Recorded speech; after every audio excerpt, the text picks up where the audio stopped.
Imagine sending, like, a future head of state out into the brutal desert, specifically so a Bedouin elder can slide live venomous scorpions under his bed. Yeah, just right under where he's sleeping. Right.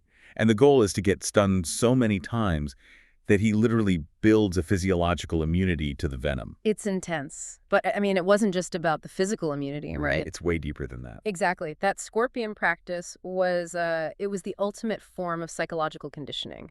Like, Yeah. it was designed to teach a future ruler that threats are just constant. Wow. And you have to build an internal resilience to them before you can, ever hope to govern effectively. So on today's deep dive, we are looking at an extreme playbook for leadership, survival, and modern statecraft.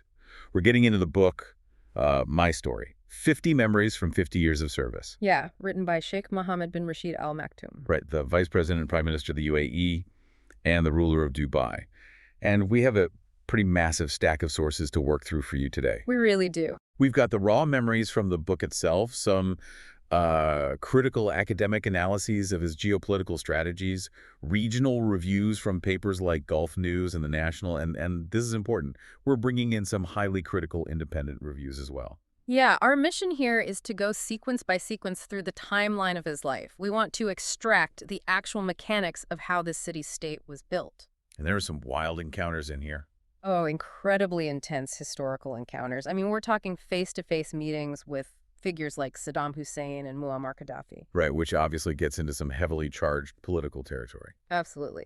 So just to set the stage for you listening, we are strictly here to analyze the author's models of governance impartially. We're just looking at his specific experiences as presented in the sources, to understand the raw mechanics of his statecraft, Right. not endorsing any specific political viewpoint. Totally. So, I mean, to understand the modern executive, we really have to look at the crucible that forged him. Right, the early days. Yeah, the book paints this picture of Dubai in the 1930s and 40s that it's just entirely unrecognizable today. It really is. Like, before the glass skyscrapers and the artificial islands, there was extreme economic precarity.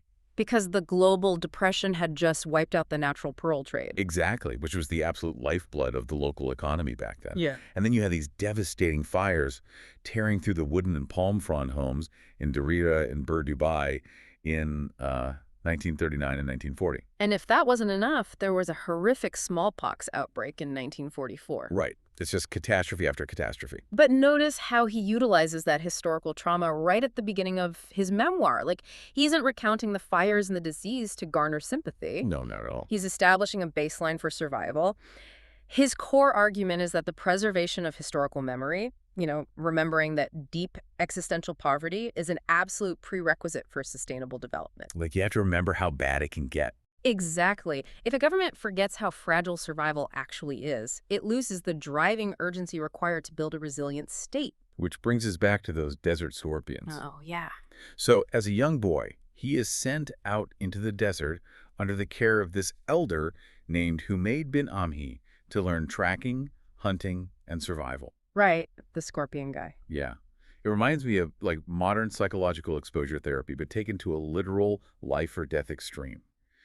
The author actually writes, and I'm quoting here, "Sleeping with desert scorpions is sometimes easier than living with the human ones." It's a visceral pedagogical model. I mean, the elder was intentionally cultivating an extreme tolerance for physical hardship in the young sheikh. Just toughening them up. Way beyond that, it prepares a leader for dynastic responsibility by just completely stripping away any illusion of safety. So he's literally absorbing the harshness of his environment to stay grounded. But then across the Gulf, you had regional leaders doing the exact opposite. Yeah, heavily insulating themselves with wealth. Right. He draws this direct contrast to the Shah of Iran in 1971. The Shah threw this lavish $100 million celebration for the 2500th anniversary of the Persian Empire. Oh, the tent city. Yes. Opulent, air-conditioned tents in the desert for all these foreign dignitaries, while his own Iranian populace was suffering from severe poverty. And that juxtaposition, it serves as a stark lesson in statecraft for him. The detachment of a ruling elite from the material needs of the populace, it leads directly to systemic instability. Right, it's a recipe for disaster. Yeah. And he contrasts the Shah's detachment with his own family's highly accessible leadership style. Oh, his grandfather and father. Right. His grandfather, Sheikh Zayed, was renowned for his profound compassion. And his father, Sheikh Rashid, was a visionary pragmatist. I mean, he was teaching him how to track animals and handle firearms by the time he was 8 years old. 8? So young. Yeah, and then his mother, Latifa, whose name actually translates to friendly, kind, and supportive, she served as the emotional sanctuary, kind of balancing out the harshness of all that training. But, that grit forged in the desert, it wasn't enough to run a modern country. No, it had to be tested. Exactly. Tested against the rigid institutional hierarchies of the West. So as a young man, he goes to Cambridge to immerse himself in English culture, and then he attends the Mons Officer Cadet School in the UK for this intense military training. And the British military authorities were fully aware of his royal status. Right, they knew exactly who he was. Yeah, so they purposely subjected him to punishing standards to avoid any hint of favoritism. They completely stripped away his titles. To them, he was just Officer Rashid. And they put him through the ringer. Severe sleep deprivation, extreme cold, relentless physical exhaustion. Because the military academy was the institutional crucible where his personal identity had to be completely subordinated to the requirements of the chain of command. But this is what's fascinating. He didn't just blindly submit to authority. There is this incredible moment where his drill sergeant tries to embarrass him in front of his men during a tactical exercise. Oh, the Kohima story. Yeah. The sergeant screams, "Officer Rashid, 2 steps to the left," insisting he was out of formation. But the young sheik knew his positioning was correct. He knew he was right. Right. So instead of obeying, he screamed back at his men, "Kohima, 2 steps to the right." Which is just, it's a massive risk. Wait, yeah, hold on. In a strict military academy, blatant insubordination like that is usually a career ender.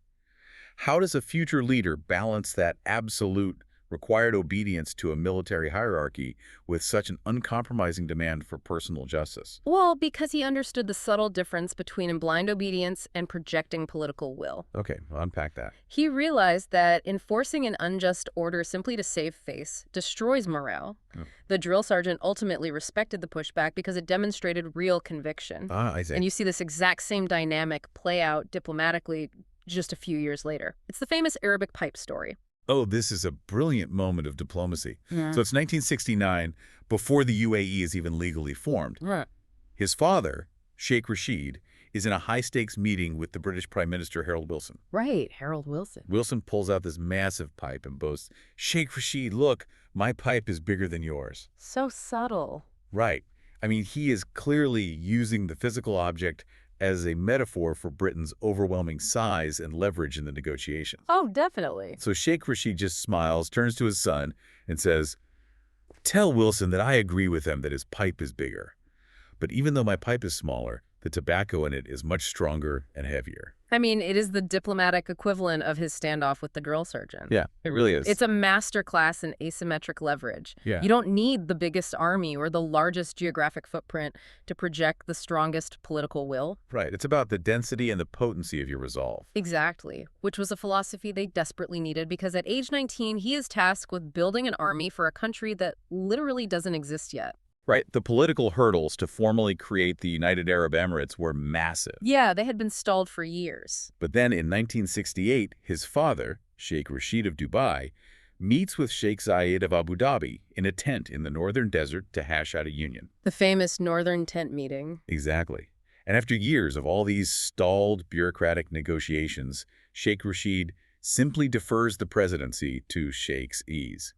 He just moves his rosary, smiles, and says, "You are the president." And that mutual concession was the foundational act of the nation. I mean, it was a pragmatic bypass of ego that allowed the UAE to formally declare statehood in December 1971. Just putting the goal ahead of the title. Right. But the moment the British officially withdrew their military presence, that asymmetric leverage we talked about was immediately put to a violent test. Yeah, the British pull out, and the author makes a very distinct, deliberate choice in how he frames this in his memoir. Right, he refuses to play the blame game. Exactly. He refuses to spend pages blaming the colonizer for the region's lack of infrastructure. Instead, he instantly pivots his focus entirely to what he calls the battle of development. But he barely has time to start paving roads or building hospitals because massive internal security threats explode. Oh, yeah.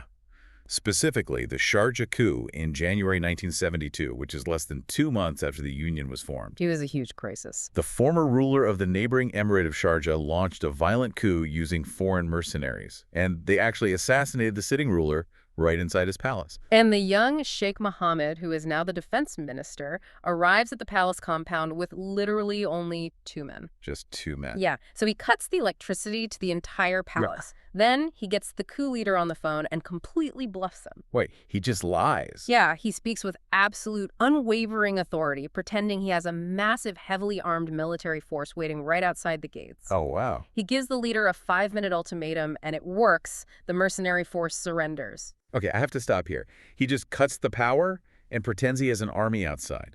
That sounds like a scene from a Hollywood action movie. It really does. Like, as a genuine geopolitical strategy for a fragile new nation state, Yeah. isn't that incredibly reckless?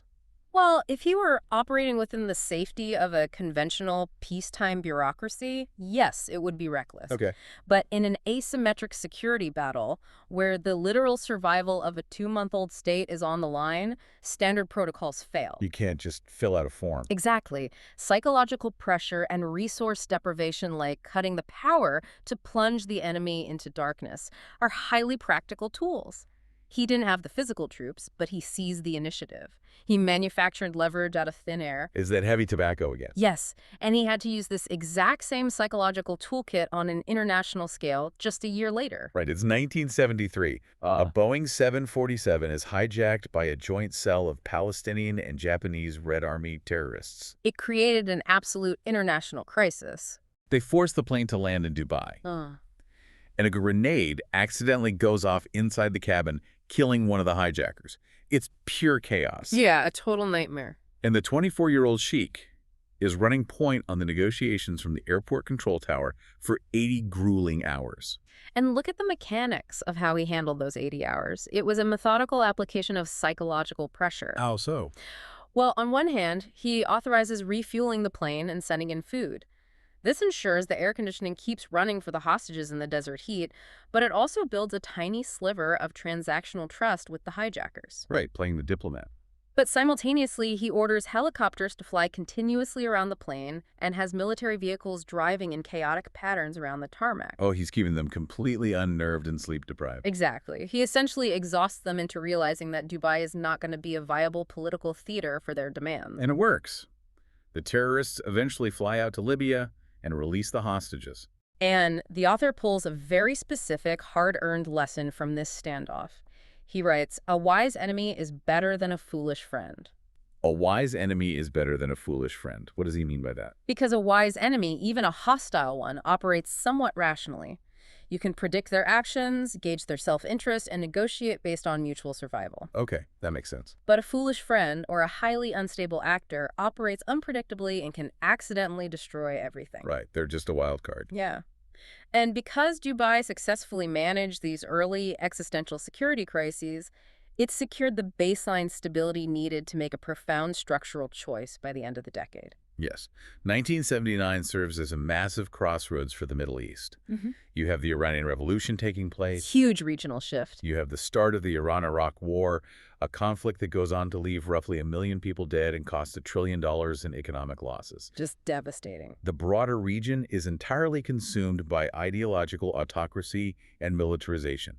And what is Dubai doing? They are pouring all of their capital into the battle of development. Exactly. They are dredging the massive Jebel Ali port, building a major aluminum smelter, and constructing the World Trade Center. And the academic sources analyzing the book emphasize this point heavily. They note how the author provides a comparative analysis of these competing models of Arab governance. Right. He uses his firsthand interactions with regional leaders to contrast Dubai's open market, execution-focused model with the highly centralized, heavily militarized regimes of its neighbors. And I think the most striking of these encounters happens in 2003, just weeks before the U.S.-led invasion of Iraq. Yeah, the Saddam Hussein meeting. Right. Sheikh Mohammed travels secretly to a safe house near Basra to meet directly with Saddam Hussein. And the physical description of Saddam's paranoia is chilling. It really is. Saddam is constantly, nervously moving between different chairs in the meeting room just to disrupt any potential sniper trajectories through the windows. And in that meeting, the author sought to appeal to Saddam's rational self-interest. He explicitly warned him of the impossibility of defeating the incoming coalition forces and the impending absolute destruction of Iraq. He laid it all out. He went so far as to present a formal offer of political asylum, telling Saddam that Dubai would welcome him if he simply stepped down to save his country's infrastructure and populace. But Saddam refuses.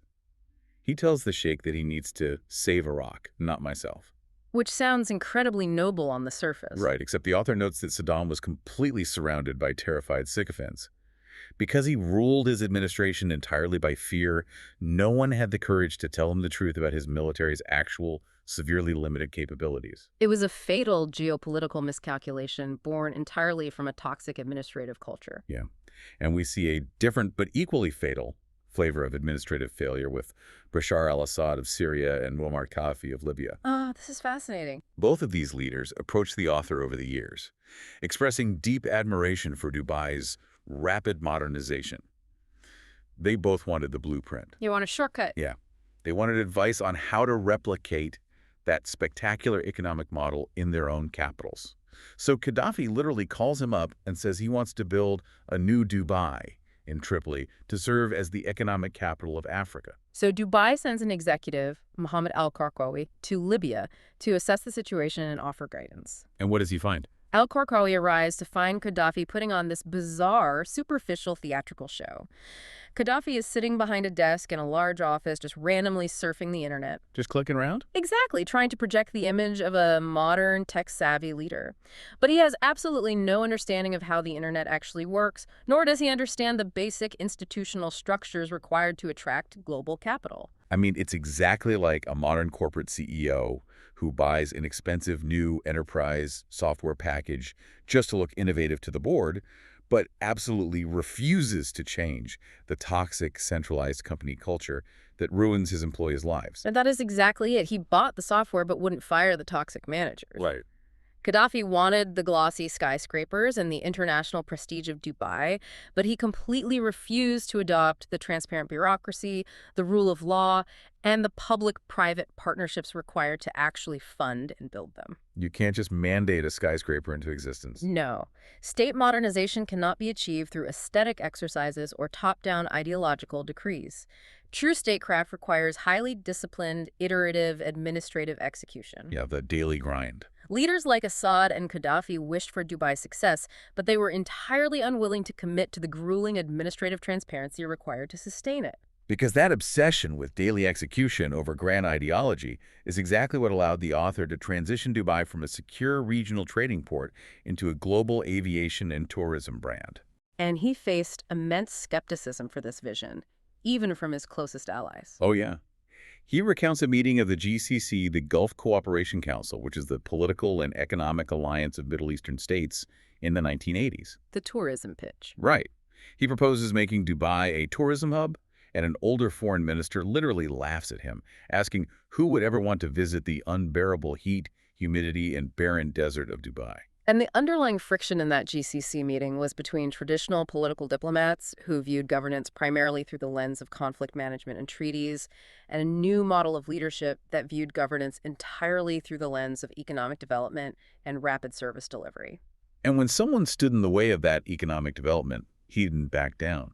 Look at the mechanics behind the creation of Emirates Airlines in 1984. That was a huge turning point. Gulf Air, which was backed by neighboring states, controlled about 70% of the passenger traffic at Dubai's airport. They tried to strong-arm Dubai, threatening to completely pull their flights out unless Dubai abandoned its open skies policy. Right. And open skies was the policy that allowed any airline to fly into Dubai, fostering free competition. Exactly. It was a massive test of the rule of law and economic philosophy. Surrendering to Gulf Air's monopoly threat would have compromised the core principles of open markets that Dubai's merchant identity was built on. So what does he do? He refuses to compromise the policy. Instead, he immediately tasks aviation executive Maurice Flanagan and Sheikh Ahmad to start a brand new, homegrown airline Emirates, with just 2 planes leased from Pakistan. He used a massive vulnerability, the potential loss of 70% of their air traffic, as the exact catalyst to build an independent global aviation empire. It's incredible execution. But, we can't just look at the highlight reel here. No, we have to look at all the sources. Right. If you read the independent critical reception of this book, specifically critics like Loy Machado, they point out a major blind spot. Machado argues that while supporters see this memoir as an inspiring blueprint for leadership, it is essentially a highly polished public relations The instrument. curated narrative. Yeah. He notes that the book carefully omits any private controversies or political missteps, Hmm. and he was particularly frustrated by the repetition-like. There are several chapters dedicated entirely to the author's love of horses and his equestrian achievements, which some readers felt derailed the focus on hard statecraft. And look, it is a valid critique of the autobiographical form. Memoirs written by sitting executives or heads of state are inherently curated documents. Obviously. They function as instruments of soft power designed to codify a specific narrative of success. However, even if we view it as a curated document, the philosophical underpinnings remain consistent and observable. Right, the actual results are there. Exactly. The book serves as a robust institutional defense of active state-directed development over the kind of bureaucratic fatalism that paralyzed neighboring nations. And he distills that exact philosophy at the very end of the book into his 10 rules of leadership. 2 rules really jump out: innovate or leave, and do not worship the position. Do not worship the position. But honestly, I have to highlight the profound irony here. You have one of the most powerful, unelected royals in the Middle East writing a rule that explicitly says, do not worship the position. It's quite the statement. As a listener, you have to wonder, how does someone with that much absolute inherited authority actually put that concept into practice without it just being, empty words? Well, it requires tying that rule all the way back to the historical memory we discussed at the beginning of the hour. The survival baseline. Right. The author argues that the position of a ruler is merely a functional tool used to serve the people. If you worship the chair itself, you become paranoid, desperately holding on to power. Like Saddam Hussein moving nervously between seats to avoid snipers. Exactly. Hmm. If you view the position strictly as a temporary mechanism to improve the material conditions of your populace, you avoid the stagnation that doomed so many other regional leaders. The position is a means to an end, not the end itself. So what does this all mean for you, listening to this right now? It forces a pretty harsh reflection on your own execution, whether you are running a business or managing a team. Yeah, it really does. Are you just wishing for success, putting on a superficial theatrical show like Gaddafi surfing the internet? Or are you putting in that grueling, unglamorous, daily administrative follow-through that actually builds a legacy? Because a grand vision without disciplined execution is just a hallucination. And that level of execution requires incredible, sustained resilience. I want to leave you with the final thought, circling back to the very beginning of the author's journey. The scorpions. Yeah, he survived the harshness of his youth by building a literal immunity to the venom of desert scorpions. He stated that sleeping with desert scorpions prepared him for the human ones. Wow. So in your own life, whether you are navigating a cutthroat corporate office, launching a high-stakes startup, or dealing with local politics, what is your daily practice for building immunity to the human scorpions so that you can remain entirely focused on building your vision?